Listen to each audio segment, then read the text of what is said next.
one industry and the entire livelihood of the town of Tenancingo, not far from the city of Mexico. From the oldest to the youngest, the inhabitants practice the craft of weaving, a most artistic and skillful kind of weaving.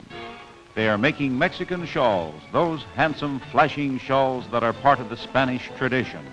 Yes, they are all weaving, from the oldest to the youngest.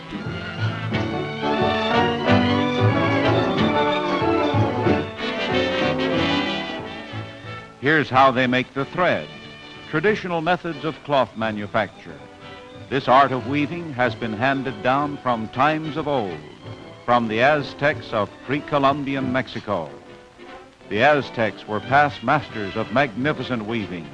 Their gorgeous cloths of many colors were the admiration of the Spanish conquerors. Cloths woven of bright fiber and the plumage of brilliant birds. You think of old Montezuma arrayed in the most sumptuous of barbaric robes.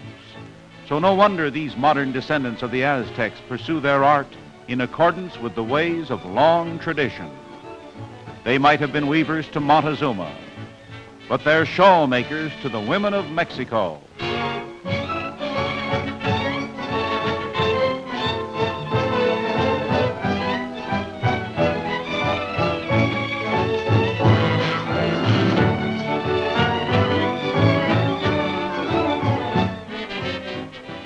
It is complete now, save for the ends, which must be long and lacy.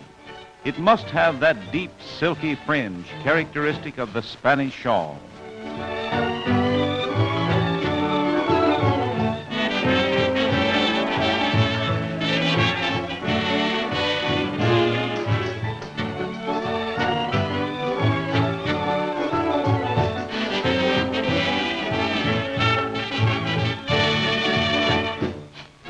And here they are making the fringe, and that's the most delicate work of all. But these girls are exceedingly skillful. Every household in the town is a shawl weaving factory, a cottage industry. Families are trained to the craft from childhood. Each shawl is made to order. You give the specifications of what kinds you want, and they go ahead and make it exactly according to your own personal taste. Made to order is right. A girl has her own name woven into her shawl, Florentina.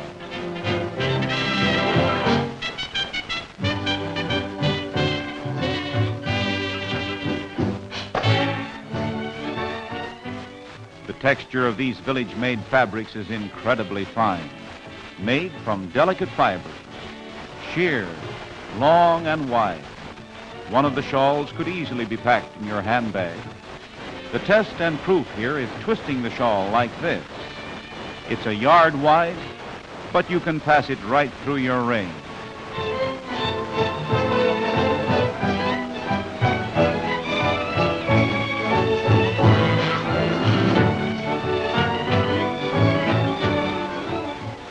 These shawls can be valuable.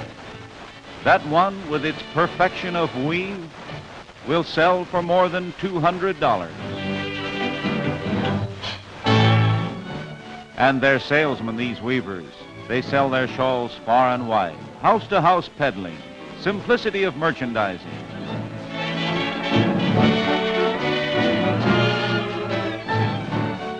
So she tries it on, an Indian girl with the vanity of girls everywhere.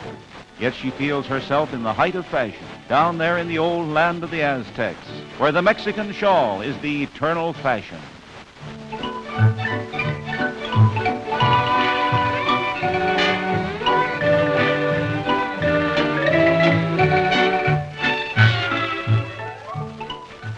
The light in the tower flashes again and again in eternal vigilance in that brief hour before dawn, before the light in the east glimmers over the water, the sea, and the beach, the old New England shore.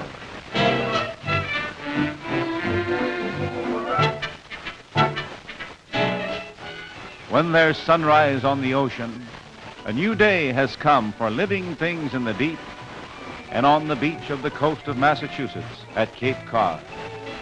Time to get up in the fishing towns. A new day has begun. A new day of labor, fishermen, nets, boats, activity on the beach. The North Atlantic strand where the Pilgrim Fathers first landed.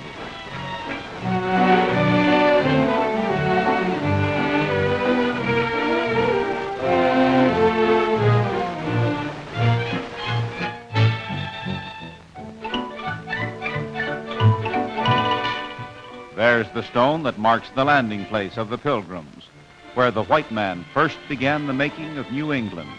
Historic memento on historic Cape Cod.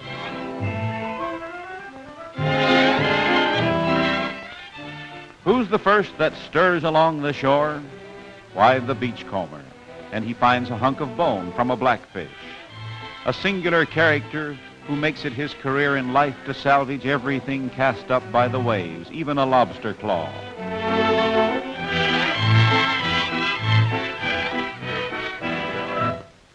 That's a float broken from a fisherman's net. The beachcomber gathers everything, all the debris of the sea. A curious collection of the most useless rubbish you can think of. What does he do with it? Let's watch him and see. This beachcomber at his daily task.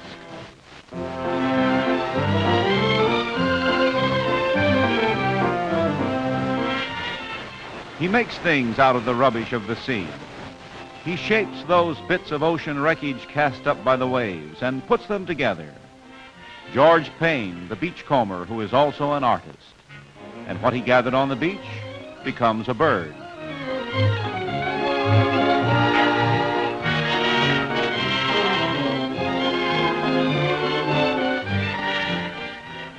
Caricature of a bird along the lines of modernistic painting and sculpture.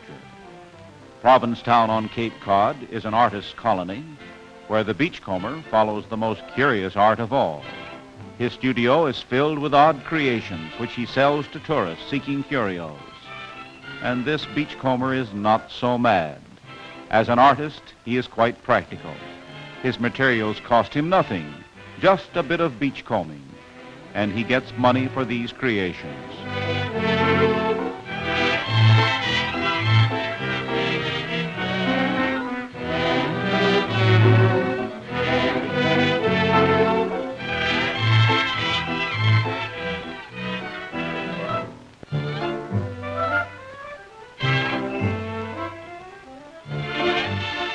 A portrait bust made of seashells.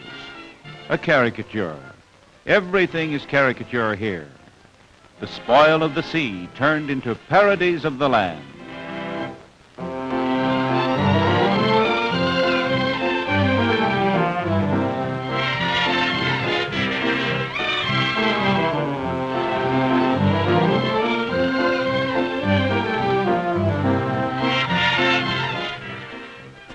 It's a vacation place for swimming and sunning, but it's a hunting ground, a source of livelihood, a source of artist's materials for the beachcomber.